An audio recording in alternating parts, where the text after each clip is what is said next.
Hi everyone, thank you so much for tuning in to SpeakUpLiberty.com. Before I get into the topic today, I just want to let you know that I identify as a Republican atheist.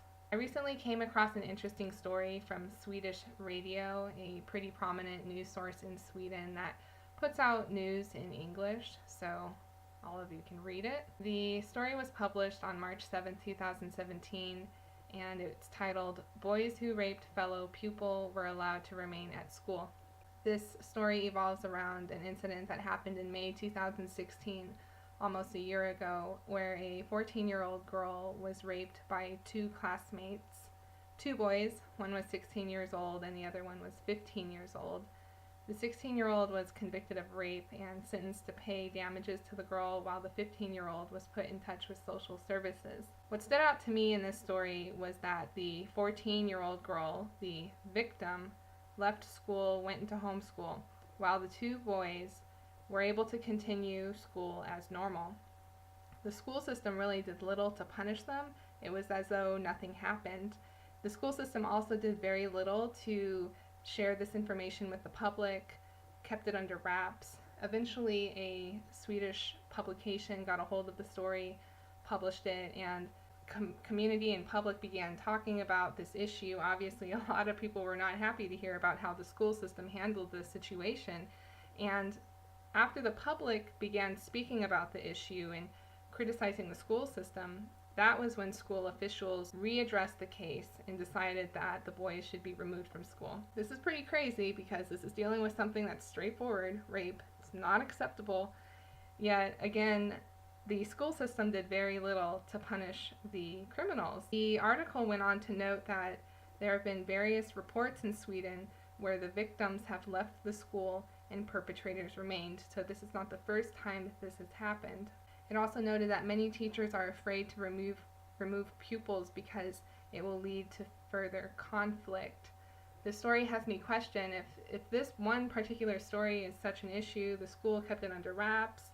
It took the public to criticize the school for the pupils to be punished. How many other cases are there like this in Sweden? What I also take note of in this article is that there's very little detail. Although this is a consistent theme of Swedish radio, is their stories are very, very to the point and simple. But in other media sources from Sweden, I've heard the same thing as well, or read the same thing, where there's a very little detail provided about the victim and the perpetrator. In this story, I question what is the background of these students?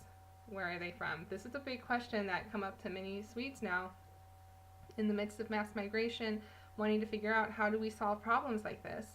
But when the media produces stories about issues such as this, it's pretty consistent that we don't know anything about the victim or the criminal.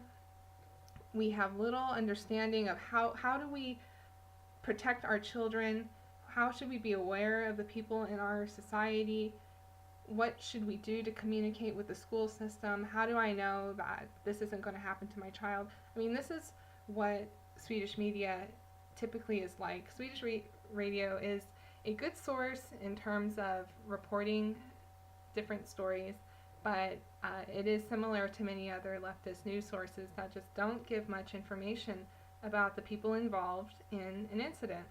I just wanted to bring this story to light because I've noticed that this has been a consistent issue coming up here in Sweden as well as other European countries, which is how do we manage crimes like this so that we don't prevent further conflict. And it gets to the point, as what we see here in this case, where the criminals were not punished, they were allowed to stay at school, and it took the public to intervene to address the issue more critically.